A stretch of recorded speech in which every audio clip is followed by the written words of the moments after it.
Yul Brynner sat in perfect silence at the corner table of Musso and Frank Grill on Hollywood Boulevard, watching Telly Savalas hold court with a group of character actors and stuntmen whose laughter grew louder with each crude joke about foreign performers who thought exotic baldness made them superior to authentic American tough guys, knowing that some insults crossed boundaries that separated casual disrespect from challenges that demanded immediate response through methods that most entertainers never encountered because their backgrounds hadn't prepared them for contact with men whose authority was based on demonstrated capability rather than manufactured toughness designed to impress audiences who would never witness authentic.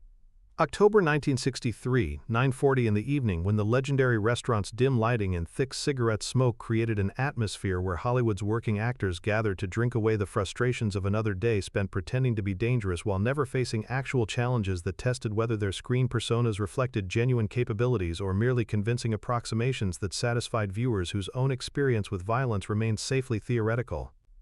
If you're fascinated by untold stories where Hollywood's manufactured tough guys learned brutal lessons about the difference between crude mockery and authentic authority that could respond to disrespect through methods that left permanent reminders about the consequences of challenging men whose qualifications extended beyond entertainment industry boundaries, subscribe for more hidden encounters where carefully constructed reputations met capabilities that could draw actual blood when circumstances demanded immediate education rather than diplomatic correction of inappropriate behavior.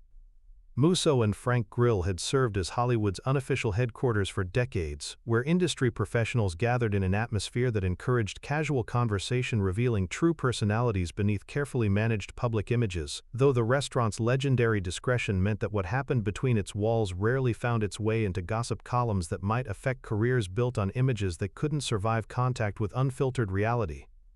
Telly Savalas commanded his table with aggressive confidence that characterized men whose early life experiences had included genuine hardship and physical challenges, his Greek heritage providing cultural context for an approach to masculinity that emphasized direct confrontation over diplomatic subtlety when territorial disputes required resolution through methods that civilized society preferred to avoid.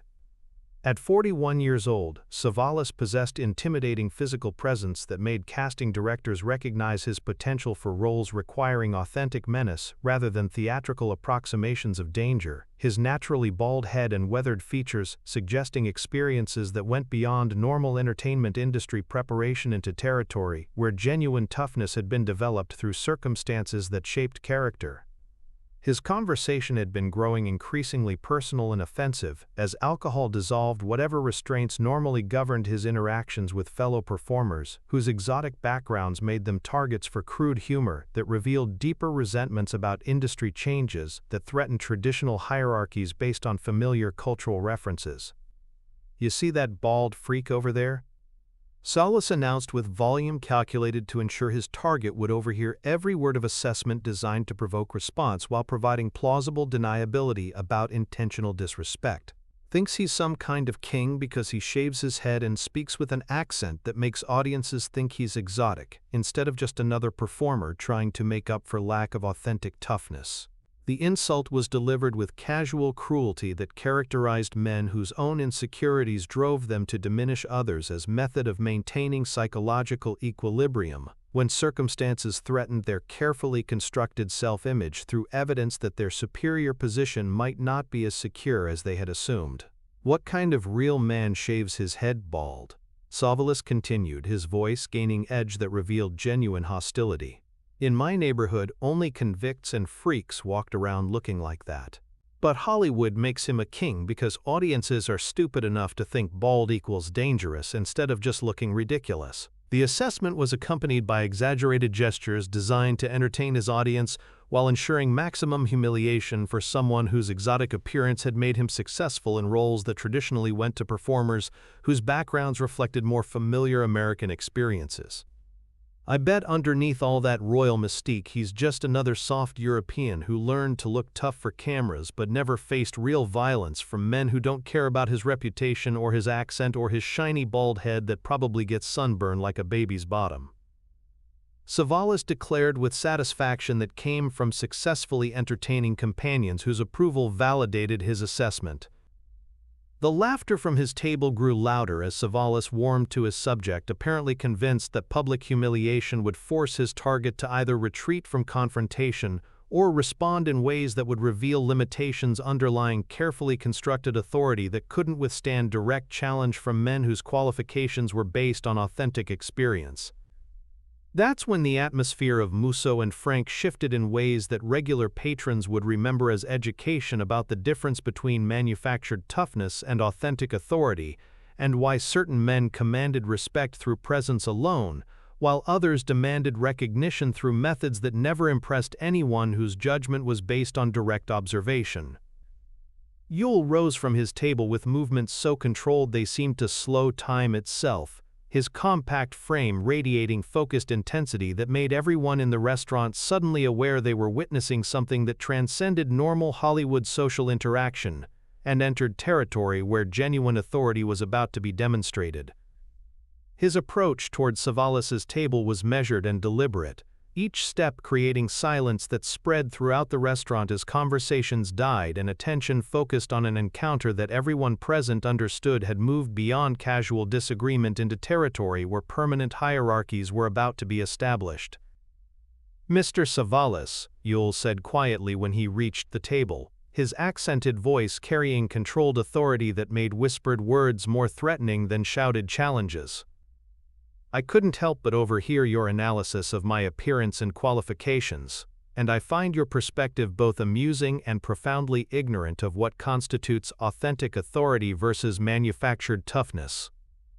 The response was delivered without anger, simply professional evaluation, from someone whose authority didn't require validation through comparison with others, or diminishment of competitors whose success threatened psychological security based on external recognition rather than internal confidence. Savalas looked up with surprise that quickly transformed into aggressive posturing as he realized his crude entertainment was being challenged by someone whose response might exceed normal diplomatic protests, understanding that his audience was now watching to see whether his proclaimed toughness could withstand contact with opposition that might not limit itself to verbal responses. Well, Savalas replied with false bravado that alcohol provided. The bald king himself decides to join the conversation. "Tell me, Your Majesty, what exactly qualifies you to judge authentic toughness when your whole career is based on looking mysterious, rather than proving you can handle yourself against men who learn to fight in real streets instead of circus rings?" The challenge was designed to force Yul into either retreat that would validate Savalas's assessment, or escalation that would provide opportunity to demonstrate street fighting capabilities that his background had actually provided through experiences most actors never faced. "My qualifications," Yul replied with calm precision, "were earned through circumstances that taught lessons about respect and authority that most people never encounter because their lives have been lived under considerably more comfortable conditions than those that shaped my understanding of how certain challenges must be addressed when diplomatic solutions prove inadequate." The cryptic response carried undertones suggesting experiences beyond normal entertainment industry preparation, though Savalas's alcohol-impaired judgment prevented him from recognizing warning signs that sobriety might have interpreted as reasons to abandon confrontation. "That's a very convenient answer for someone who's probably never been in a real fight," Savalas replied with sneering dismissal. "All mystique and no substance, just like most of you foreign actors who think audiences are stupid enough to mistake exotic backgrounds for genuine toughness that can handle real violence." The final insult crossed boundaries that demanded response through methods that transcended normal diplomatic solutions, and entered territory where authentic authority was demonstrated rather than discussed. What happened next lasted perhaps 15 seconds, but would be remembered by everyone present as brutal education about the difference between manufactured toughness and genuine capability. Yul moved with surgical precision that revealed training developed through circumstances where hesitation meant consequences extending far beyond wounded pride, his response calculated to provide maximum educational impact without causing permanent damage that might require medical intervention. Savalas found himself face down against the restaurant table before his street-fighting reflexes could process the movement that had deposited him there, his nose pressed against the polished wood, while blood from a precisely delivered strike began staining the white tablecloth in ways that would serve as visual reminder of what happened when crude mockery encountered authentic authority.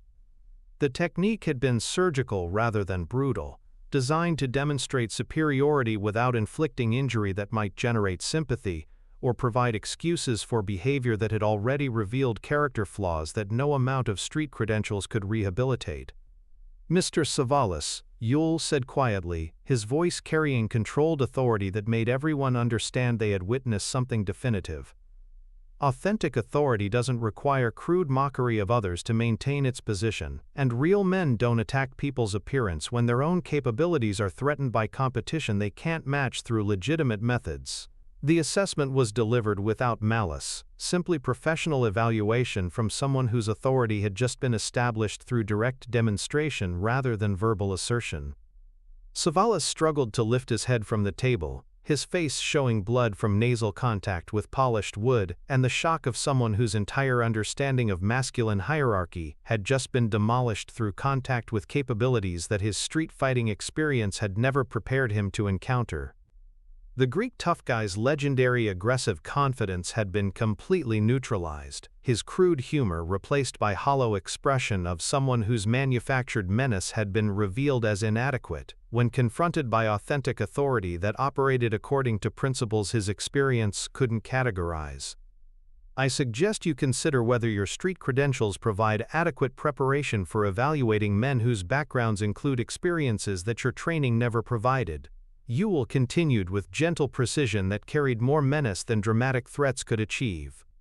Years later, when asked about memorable encounters with fellow actors whose capabilities had exceeded his initial assessment, Savalas would describe his interaction with Yul Brynner as professionally educational, though he never provided specific details about what had occurred at Musso and Frank, or why his subsequent approach to casual mockery had become notably more cautious despite continued success in roles that required convincing portrayals of dangerous characters. The psychological impact of having his face pressed into a restaurant table while blood stained both the white tablecloth and his reputation would affect Savalas for the remainder of his career. The Greek tough guy who had never backed down from street confrontations had discovered that Hollywood contained men whose qualifications extended far beyond entertainment industry boundaries into territory where manufactured menace met authentic authority with devastating results. Industry professionals who had witnessed the Musso and Frank encounter began sharing carefully edited versions of the story that emphasized the importance of professional respect,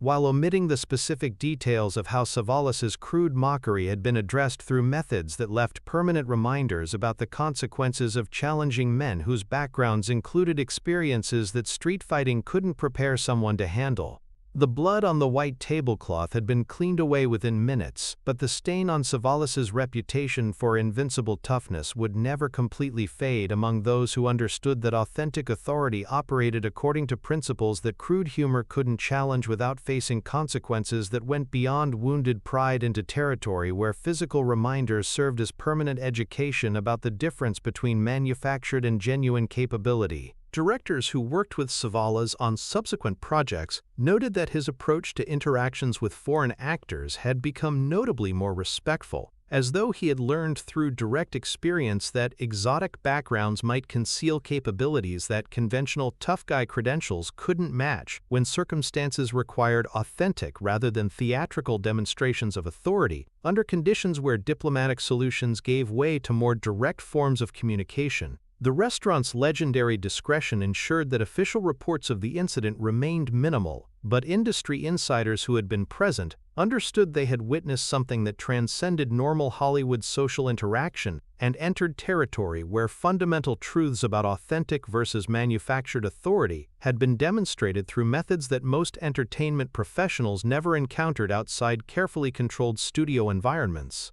"I learned that there are different types of toughness, and recognizing the difference between what you think you can handle and what others have actually survived is essential for avoiding situations where your assumptions prove inadequate." Savalas would tell interviewers who were curious about his evolving perspective on authentic masculinity versus entertainment industry approximations of masculine authority that impressed audiences but might not withstand examination by qualified judges. The cryptic response satisfied journalists who were more interested in quotable philosophy than dangerous specifics, but those who understood the context knew that Savalas was describing a fundamental shift in how he evaluated both his own capabilities and those of colleagues whose qualifications might extend beyond normal entertainment industry boundaries. into territory where genuine competence was measured through standards that most performers never encountered and couldn't meet when challenged by authentic opposition. But those who witnessed the Musso and Frank encounter understood they had seen something that revealed fundamental truths about the difference between crude mockery and authentic authority,